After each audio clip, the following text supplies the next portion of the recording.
నమస్తే, welcome to red TV. నేను మీ అలీ. మనతో మాట్లాడడానికి కాంగ్రెస్ సీనియర్ నేత మొయినుద్దీన్ మనతో ఉన్నారు. ఆయనతో మాట్లాడదాం. సార్ నమస్తే. నమస్కారం. ఎలా ఉన్నారు? అయ్యా, ఇప్పుడు కాంగ్రెస్ పార్టీ ఉన్నన్ని రోజులు బాగానే ఉంటున్నాం, హాయిగా ఉన్నాం. కాంగ్రెస్ పార్టీలో షర్మిల చేరిన తర్వాత ఒక మంచి ఊపు అయితే ఏపీ మొత్తం నెక్స్ట్ కాంగ్రెస్ రాబోతుందని అయితే ఒక వినికిడైతే బాగా అనిపించింది. కానీ డల్ అయిందంటారు. అయ్యా, కాంగ్రెస్ పార్టీ డల్లుగున్న మాట వాస్తవమే, ప్రతి ఒక్కరు ఒప్పుకుంటారు. గిడుగు రుద్రరాజు గారు వచ్చిన తర్వాత, పిసిసి అయిన తర్వాత కొద్దిగా హల్చలైంది. ఇప్పుడు వైఎస్ రాజన్న ముద్దుబిడ్డ వైఎస్ షర్మిలారెడ్డి గారు కాంగ్రెస్ పార్టీలో వచ్చిన తర్వాత ఒక ప్రపంచాన్ని సృష్టిస్తున్నారు. ప్రతి పేదవాడి గుండె చప్పుడు కాంగ్రెస్ పార్టీ అనేది ప్రతి ఇంటి దాకా వెళ్ళిపోయింది. ఇప్పటికే ప్రజలు సైలెన్స్కున్నారు, బయటికి చెప్పుకోలేకపోతున్నారు. ఎందుకంటే ఏం చెప్తే ఏమొస్తుందో, ఎటువంటి అడ్డంకులు వస్తాయని చెప్పి భయపడి జనాలు మాట్లాడడం లేదు. ఈరోజు షర్మిలమ్మ గారు పిసిసి ప్రెసిడెంట్ అయిన తర్వాత కాంగ్రెస్ పార్టీ ఆంధ్రప్రదేశ్లో గెలవబోతుంది, కాంగ్రెస్ పార్టీ అధికారంలో రాబోతుంది అనేక సంకేతాలు అయితే అన్ని పార్టీలు చేరిపోయాయి. వాళ్ళ గుండెలో దడబుడుతుంది. ఇప్పటికే వైసీపీ కానీ, టీడీపీ కానీ, జనసేన కానీ ఈరోజు లక్షల కోట్లు ఖర్చు చేయాలి. అన్ని పార్టీలు కనీసం 1,00,000 కోట్లను ఖర్చు చేసేదానికి కూడా ఈ 3 పార్టీలు కూడా సిద్ధంగా ఉన్నాయి. కాంగ్రెస్ పార్టీ నాయకులు డబ్బులు ఖర్చు చేయకుండానే ప్రజల్లోకి వెళ్ళి ప్రజల అభిమానం చూరగుని గెలవబోతున్నారు అనేది అనడు ఎటువంటి అనుమానం లేదు. కాంగ్రెస్ పార్టీలో షర్మిల చేరగానే చాలా ఇది వినికిడైతే వినిపించింది. చాలా మంది చేరుతున్నారు కూడా చెప్పారు. కానీ ఇప్పుడు చూసుకుంటే పరిస్థితి ఒక్కరు కూడా చేరే అవకాశం లేదు, కనిపించడం లేదు. ఎలా ఉంది? అయ్యా, కాంగ్రెస్ పార్టీలో జనాలు చేరాల్సిన కాంగ్రెస్ పార్టీ ఉద్దండులు ఇప్పటికూ ఉన్నారు. అయితే కొంతమంది కేజీఎఫ్ బ్యాచ్ ఉండలేదా, కాంగ్రెస్ పార్టీని నిర్వీర్యం చేయాలి, కాంగ్రెస్ పార్టీని తీసుకుపోయి వైసీపీ దగ్గర తాకట్టు పెట్టాలి, వైసీపీకి అమ్మాలి అనే ఉద్దేశంతో కొంతమంది పనిచేస్తున్నారు. వాటిపైన మా రాజన్న ముద్దుబిడ్డ వైఎస్ షర్మిలారెడ్డి గారు ఒక కన్ను వేసి ఉంచారు. రాబోయే రోజుల్లో వాళ్లకు తగిన శాస్తి జరుగుతుంది. ఎవరైతే కాంగ్రెస్ పార్టీ నిర్వీర్యం చేయాలో, కాంగ్రెస్ పార్టీ నాశనం చేయాలో, కాంగ్రెస్ పార్టీలో ఉంటూ కాంగ్రెస్ పార్టీలో సీనియర్లమంటూ చెప్పుకునే నాయకులకు తగిన బుద్ధి చెప్పే రోజు వస్తుంది. కాంగ్రెస్ పార్టీ పూర్వం వెళ్తుంది. మా యొక్క రాజన్న ముద్దుబిడ్డ వైఎస్ షర్మిలారెడ్డి గారు 2024లో కాంగ్రెస్ పార్టీ తరఫు నుండి ముఖ్యమంత్రి కాబోతున్నారు అని అనుటలో ఎటువంటి అనుమానం లేదు. ఈరోజు ప్రతి ఒక్కరికి చెప్తున్నాను, ఎందుకు కాంగ్రెస్ పార్టీ గెలవబోతుంది, ఎందుకు కాంగ్రెస్ పార్టీ గెలవబోతుంది అనే దానికి కొన్ని ఉదాహరణలు మీకు ముందు ఉంచుతున్నాను. ఈరోజు ఎన్ఆర్సీ ఒక దుర్మార్గపు చట్టం తీసుకువస్తే టీడీపీ వైసీపీ మూకుమ్మడిగా తీసుకుపోయి ఓటు వేశారు. బీజేపీకి, నరేంద్ర మోడీ గారికి, ఆర్ఎస్ఎస్కు భయపడి వాళ్ళ కాళ్ళ దగ్గర పడి పాహిమాం అని చెప్పి మా దగ్గర మా ఓట్లు వేయించుకొని ఈరోజు 70% ఓట్లు వైసీపీ దగ్గర, ముస్లిం మైనారిటీ ఓట్లు 90% ఓట్లు ఈరోజు ముస్లిం మైనారిటీ ఓట్లు వైసీపీ దగ్గర ఉంటే వాళ్ళు మా ఓట్లు తీసిపోయి వాళ్ళ దగ్గర పాహిమాం అంటారు. ఈరోజు ప్రజలు గ్రహించారు.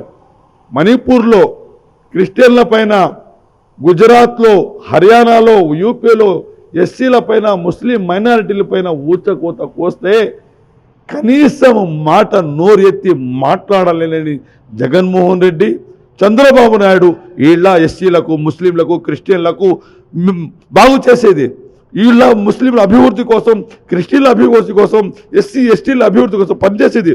ఈ దొంగల వల్ల ఏమీ కాదు. వీళ్ళు కేవలం వీళ్ళ కేసుల కోసం, వీళ్ళు సంపాదించిన లక్షల కోట్ల రూపాయలు దాచుకునే దానికోసం, అధికారం కోసం వీళ్ళు ప్రయత్నం చేస్తున్నారు. నేను అడుగుతున్నాను జగన్మోహన్ రెడ్డి గారిని, చంద్రబాబు నాయుడు గారిని, మీరు ఎందుకు మాట్లాడలేకపోయారు? కనీసం నోరెత్తి ఒక మాట మాట్లాడారా? మణిపూర్లో క్రిస్టియన్లను ఊచకోత కోస్తా ఉంటే కనీసం ఒక్క మాట అయినా మీరు మాట్లాడారా? జగన్మోహన్ రెడ్డి గారు, నేను క్రిస్టియన్ అంటారు, మీరు ఒక్క మాట మాట్లాడారా? ఎందుకు మాట్లాడే ధైర్యం మీ దగ్గర లేదు. ఎందుకంటే దేశాన్ని దోచుకుని తిన్నారు. దోచుకుని తిన్న వాళ్ళు మీరు ధైర్యంగా మాట్లాడేది ఏమంటే ఎక్కువ మాట్లాడితే తీసుకుపోయి జైల్లో వేసేస్తారు. ఇటువంటి వారిని ఇందు కేసులు ఉన్నటువంటి చంద్రబాబుని, జగన్మోహన్ రెడ్డి గెలిపించుకునే అవసరం మనకు ఉన్నదా? మనం ఈరోజు ఎస్సీలు, ఎస్టీలు, ముస్లిం మైనారిటీలు, క్రిస్టియన్లు అందరూ కలిసి ఏకంగా కాంగ్రెస్ పార్టీకి ఓటు వేయబోతున్నారు. షర్మిల అమ్మ గారిని ముఖ్యమంత్రి చేయబోతున్నారనేది సత్యం సత్యం సత్యం. రాజకీయ విశ్లేషకులు ఏం చెప్తారంటే వైసీపీ కాంగ్రెస్ వేరు కాదు, రెండు ఒకటే అని చెప్తారు. దాని మీద మీరేమంటారు? వైసీపీ కాంగ్రెస్ ఎప్పుడు ఒకటి కానే కాదు. జగనన్న వదిలిన బాణము షర్మిల ఈరోజు రాజన్న ముద్దు బిడ్డ వైఎస్ షర్మిలారెడ్డి గారు క్లియర్గా ఒకే మాట మీద ఉన్నారు. నేను ఆంధ్ర రాష్ట్ర ప్రజలకు వివరంగా చెప్తున్నాను. ఈరోజు ఒక అనలైజ్ అయి వైఎస్ షర్మిలారెడ్డి గారు నాకు పదవులు ముఖ్యం కాదు, నాకు బంధుత్వాలు ముఖ్యం కాదు, నాకు నా తండ్రి మాట ముఖ్యము. నా తండ్రి ఇచ్చిన మాట రాహుల్ గాంధీ గారు ప్రధానమంత్రి కావాలి, రాహుల్ గాంధీ గారు ప్రధానమంత్రి కావాలి, కాంగ్రెస్ పార్టీ అధికారం రావాలి అని కలలు కన్నటువంటి డాక్టర్ వైఎస్ రాజశేఖర రెడ్డి గారి కోరికలను, ఆయన కోరికను మన్నించి ఆయన కోరిక నెరవేర్చేదానికి ఈరోజు వైఎస్ షర్మిలారెడ్డి గారు కాంగ్రెస్ పార్టీలకు వచ్చారు అనేది సత్యం. కాబట్టి నేను ఒకటే చెప్తున్నాను, వాళ్ళు ఏదో చెప్పారు వైసీపీ కాంగ్రెస్ షర్మిల గారు వచ్చారు, అంత అబద్ధ బూటకు మాటలే. ఎటువంటి వాస్తవం లేడు. ఈరోజు కాంగ్రెస్ పార్టీలోకి వైఎస్ షర్మిల గారు వచ్చారంటే రాహుల్ గాంధీ గారిని అధికారంలో తీసుకురావాలి, రాహుల్ గాంధీ గారి ప్రధానమంత్రి చేయాలనేది ఒకే ఒక దృఢ సంకల్పంతోనే కాంగ్రెస్ పార్టీలు వచ్చారు. దేవుడి దయ వల్ల 2024లోనే మన రాష్ట్రానికి కాబోయే ముఖ్యమంత్రి, కాంగ్రెస్ ముఖ్యమంత్రి, ఏకైక మహిళా ముఖ్యమంత్రి వైఎస్ షర్మిలా రెడ్డి గారు అని చెప్పి నేను క్లియర్గా చెప్పగలను. 2024 ఎలక్షన్లో ఎలాంటి పథకాలు తీసుకుని ఎలాంటి ఎజెండాతో ప్రజలకు వెళ్ళబోతున్నారు? అది కాంగ్రెస్ పార్టీ మేనిఫెస్టో ఉంటుంది. ఇప్పుడు ఫస్ట్ రిలీజ్ చేశారు అనంతపురంలో 26వ తేదీ నాడు. మళ్ళీ మా ఏఐసిసి అధ్యక్షులు మల్లికార్జున ఖర్గే గారు 5,000 రూపాయలు పేద కుటుంబానికి ఒక పథకం స్టార్ట్ చేశారు. ఈరోజు మార్చి 1వ తేదీ 1/3/2024 ఈరోజు తిరుపతిలో శుక్రవారం రోజు సాయంత్రం 4 గంటలకు ప్రత్యేక హోదా పైన క్లారిటీ ఇవ్వబోతున్నారు. అదేవిధంగా పేదలకు, బడుగు బలహీన వర్గాలకు, యువతకు, స్త్రీలకు పనికొచ్చే ప్రతి పథకాన్ని కాంగ్రెస్ పార్టీ ప్రవేశపెట్టున్నది. రాబోయే రోజుల్లో ఈ మేనిఫెస్టో చూసి ఈ టీడీపీ, వైసీపీ వాళ్ళు పిచ్చివారిలాగా మారిపోతారనే అనడంలో ఎటువంటి సందేహం లేదు. ప్రతి ఒక్కరు అనుకుంటున్నారు రేపు ఓటుకు 2,000 ఇస్తారు, ఓటుకు 2,000 ఇవ్వని, మీరు 3,000 ఇవ్వని వేసే సమస్య లేదనేది ప్రజలు ఒక నిర్దిష్ట విధికి వచ్చేశారు. నేను జిల్లా మొత్తం తిరిగాను, దాదాపు చిత్తూరు జిల్లా చూశాను, మీకు రాయచోటి అన్నమయ్య జిల్లా చూశాను, తిరుపతి జిల్లా తిరిగి వచ్చాను. అన్ని చోట్ల ప్రజలలో ఒకటే భావన ఉంది, కాంగ్రెస్ పార్టీ రావాలని.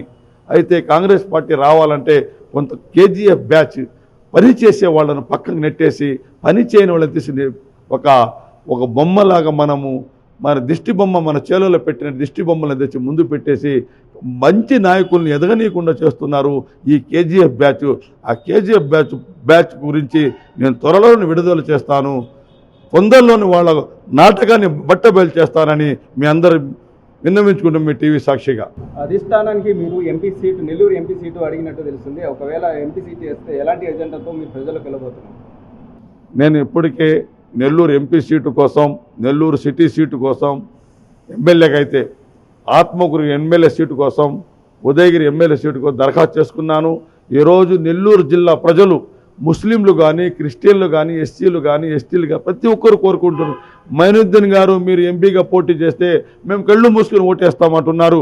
ఈరోజు నెల్లూరు జిల్లాలో దాదాపు 3,80,000 మంది ముస్లిం ఓటర్స్ ఉన్నారు. 3,80,000 ముస్లిం ఓటు ఉన్నారు. క్రిస్టియన్లు, ఎస్టీలుగా దాదాపు 3 లక్షల మంది ఓటు ఉన్నారు. దాదాపు 6.5 లక్షల ఓట్లు ఉన్నారు. దీంట్లో 5 లక్షల ఓట్లు కూడా పోలైనా కూడా నేను 4 లక్షల ఓట్లతో నాకు వచ్చేస్తాయి, 4 లక్షల ఓటు నాకు గుంపుగా పడతాయి అన్నట్టు ఎటువంటి అనుమానం లేదు. ఇంకొకటి ఉద్యోగస్తులు, ఉపాధ్యాయులు, రెవెన్యూ డిపార్ట్మెంట్ వాళ్ళు కానీ, యువత కానివ్వండి, మైనుద్దీన్ అంటే ఒక పోరాటం చేసే వ్యక్తి. ఎందుకంటే నెల్లూరు జిల్లాలో చాలా పోరాటాలు చేశాను. ఎన్ఆర్సీ విషయంపై అందరికంటే ముందు పోరాటం చేసింది నేనే. దానికి తర్వాత ఈ యొక్క వక్బోర్డు స్థలాలపైన అయితేనేమి, మీకు ఉదయగిరి వక్బోర్డు స్థలాలు అయితే నందావరంలో కానివ్వండి, పేద ప్రజలు గృహ పథకాలు, ఈ యొక్క ఇళ్ళు ఇచ్చే స్థలాలు, గృహాలు ఇచ్చే విషయంలో పాపం వాళ్ళ కాలువల పైన, శ్మశాల వాళ్ళ స్థలాలు కేటాయిస్తే అందరికంటే ముందు మాట్లాడింది నేను. గురుకుల పాఠశాల విషయాల్లో మాట్లాడింది నేను. రోడ్ల మీద ఈరోజు నన్ను ఆత్మకూరు నుండి సోమశల పోయేదాకా రోడ్లు చాలా అధ్వానంగా ఉన్నాయి. దాని గురించి ప్రశ్నించింది నేను. ఆత్మకూరులో దర్గా దగ్గర భూములు కబ్జా అయిపోతుంటే, దర్గా దగ్గర రూములు కబ్జా చేసుకుని పోతా ఉంటే దానిపైన ప్రశ్నించింది నేను. తర్వాత ఆత్మకూరు నుండి నందవరం కూడల నుండి ఉదయగిరికి రోడ్డు లేదు, రోడ్డు సౌకర్యాలు లేదు, ఎంతోమంది చనిపోయారు. దాన్ని నేను ఇచ్చేసింది నేను. ఈ విధంగా నెల్లూరు జిల్లాలో చాలా విషయాల్లో నేను ఒక పోరాట యోధుడిని లాగా నేను పనిచేస్తున్నా. కాబట్టి నెల్లూరు జిల్లా యువకులు కానీ, ఉద్యోగస్తులు కానీ, మైనారిటీ కానివ్వండి, క్రిస్టియన్లు కానివ్వండి, దాదాపు 100 చర్చిల ఫాదర్లు నాతో టచ్లో ఉన్నారు. ఈరోజు దాదాపు 10,000 మంది నెల్లూరు జిల్లా ప్రజలతో నేను కాంటాక్ట్లు ఉన్నాను. నేను వాళ్ళు ఒకటే కోరుకుంటున్నారు, అయ్యా నేను డబ్బులు ఇచ్చుకునే శక్తి నా దగ్గర లేదు, మీరు ఓటేయండి, నేను పోరాట. వాళ్ళకి తెలుసు మైనుద్దీన్ అంటే పోరాటం చేసే వ్యక్తి, దేనికైనా వెనకడుగు వేయడు, భయపడాడు, ప్రాణ త్యాగానికి సిద్ధం కానీ వెనకడుగు వేసే వ్యక్తి కాదు. కాబట్టి డిమార్ట్ విషయంలో నేను చేసిన పోరాటం వాళ్ళకు గుర్తుంది, ఎన్ఆర్సీ విషయంలో చేసిన పోరాటం వాళ్ళకు గుర్తుంది. మీకు దామరమడుగు దగ్గర 33 ఎకరాల స్థలాన్ని ఒక్కొక్కటి స్థలాన్ని ఆక్రమించుకొని 10 సంవత్సరాల నుండి వాళ్ళకు అన్యాయం జరుగుతుంటే ఆ సమస్య నా దగ్గరికి వస్తే ఆ సమస్య నేను కేవలం 1 నెల లోపలే ఆ సమస్యకు పరిష్కారం చూపించి తిరిగి వాళ్ళకి ఆ భూములు ఇప్పించే డబ్బులు కూడా ఇప్పించాను. దాదాపు 14 లక్షల రూపాయలు ఆ మసీదు ఇప్పించే శక్తి చేసిన ఘనత నా దగ్గర ఉంది. కాబట్టి ప్రతి ఒక్కరు కోరుకుంటున్నారు, పోరాటం చేసే వ్యక్తి ఉంటే ఓటు వేసని ప్రతి ఒక్కరు సిద్ధంగా ఉన్నారు. ఈరోజు 2,000 ఇస్తారు, 3,000 ఇస్తారు, 2 రోజులు అయిపోతుంది. వాళ్ళ సమస్యల పరిష్కారం ఇప్పుడు అర్థమవుతున్న జనాలు కోరుకుంటున్నారు. కేవలం నోటు తీసుకున్న మనం చాలా నష్టపోతున్నాము. మన దగ్గర పోరాటం చేసే నాయకుడు లేడు. కాబట్టి పోరాటం చేసే వ్యక్తి ఉండాలా. ఆ పోరాటం చేసే వ్యక్తి మైనుద్దీన్. కాబట్టి మైనుద్దీన్ ఎంపీగా ఇస్తే మేము ఓటేసి గెలిపించుకుంటామని ముక్త కంఠంతో ప్రజలు కోరుకుంటున్నారు. కోటి మైనుద్దీన్ గారు ఆ నాయకత్వం లోపంతో కాంగ్రెస్ పార్టీ 2019లో అసలు ఒక్క సీటు కూడా గెలుచుకోలేకపోయిందన్నారు. ఇప్పుడు షర్మిల గారు నాయకత్వం వహిస్తున్నారు కదా, అసలు ఎవరు కూడా అసలు కాంగ్రెస్ పార్టీ వైపు చూడటం లేదు. వేరే పార్టీ వాళ్ళు చూడాల్సిన అవసరం లేదు. పార్టీలోని ఉద్దండులు ఉన్నారు, ఒకరి మించిన నాయకులు ఉన్నారు కాంగ్రెస్ పార్టీలో. కాంగ్రెస్ పార్టీ అధికారంలో రాబోతుంది. ఈ పోయిన అయారాంలో గయారాంతో అవసరం లేదు. మా రాజన్న ముద్దుబిడ్డ వైఎస్ షర్మిలారెడ్డి గారు చాలా చాలా తెలివిగా, చాలా నైపుణ్యంగా, చాలా మంచితనంగా ఏ విధంగా ఎవరికి సీటు ఇస్తే గెలుస్తారు అనే దానిపైన అంచనాలు చేస్తున్నారు. తప్పకుండా మంచి రోజులు వస్తాయి. ఈ కేజీఎఫ్ బ్యాచ్ మాత్రం 4 నవ్వుల పాలవుతారు, మంచి నాయకులు ముందుకు వస్తారు. అదేవిధంగా ఆళ్ళ రామకృష్ణ గారు మొదటిగా కాంగ్రెస్ పార్టీలో షర్మిల చేరగానే రామకృష్ణ గారు కాంగ్రెస్ పార్టీలో చేరారు. మళ్ళీ 10 రోజులు కాకముందరే వెళ్ళిపోయారు. దేనివల్ల అంటారు? అతనికై నేనే రాజన్న ముద్దుబిడ్డకు మద్దతుగా ఆయనే వచ్చారు. అయితే లోపల ఆయన పైన ఎన్ని ఒత్తిడులు ఉన్నాయో, ఏమేమి జరిగిందో, ఏం కేసులు ఉన్నాయో, ఎటువంటి బాధలు ఉన్నాయో ఎవరికి తెలుసు, మనకు తెలియదు. కాబట్టి ప్రభుత్వం ఊరికే ఉండదు. ఎన్నో ప్రభావాలకు గురి చేసి ఈరోజు జగన్మోహన్ రెడ్డి నేను మీకున్నాను, ఈరోజు కార్యకర్తలు గుర్తొచ్చారు. నిన్నటిదాకా జగన్మోహన్ రెడ్డి గారి కార్యకర్తలు గుర్తు రాలేదు, ఎమ్మెల్యేలు గుర్తు రాలేదు, అసలు ఎమ్మెల్యే కలిసేదని సమయం లేదు జగన్మోహన్ రెడ్డి గారు. ఈరోజు అందరూ గుర్తుకు వస్తున్నారు. ఎందుకంటే వాళ్ళు ఓడిపోబోతున్నారని వాళ్ళ దగ్గర రిపోర్ట్స్ ఉన్నాయి. కాంగ్రెస్ పార్టీ ప్రపంచాన్ని సృష్టించబోతుంది. టీడీపీ, వైసీపీ, జనసేన మూట కట్టుకుని పూర్వ ఖాయం. మీరు చెప్పడం ఏంటంటే కాంగ్రెస్ వైపు చూస్తున్న వాళ్ళందరినీ జగన్మోహన్ రెడ్డి భయాందోళనకు గురి చేస్తున్నారంటారు. తప్పనిసరిగా చాలా మంది కాంగ్రెస్ పార్టీ రావాలని ఉన్నారు, వాళ్ళకి భయాందోళనకు గురి చేస్తున్నారు, కావాలని వాళ్ళకి ఇబ్బందులు గురి చేస్తున్నారు. కాబట్టి ఇప్పుడు ఎవరు ఏం నోరు మెదపలేదు. మార్చి 12 తర్వాత ఎలక్షన్ నోటిఫికేషన్ వస్తుంది.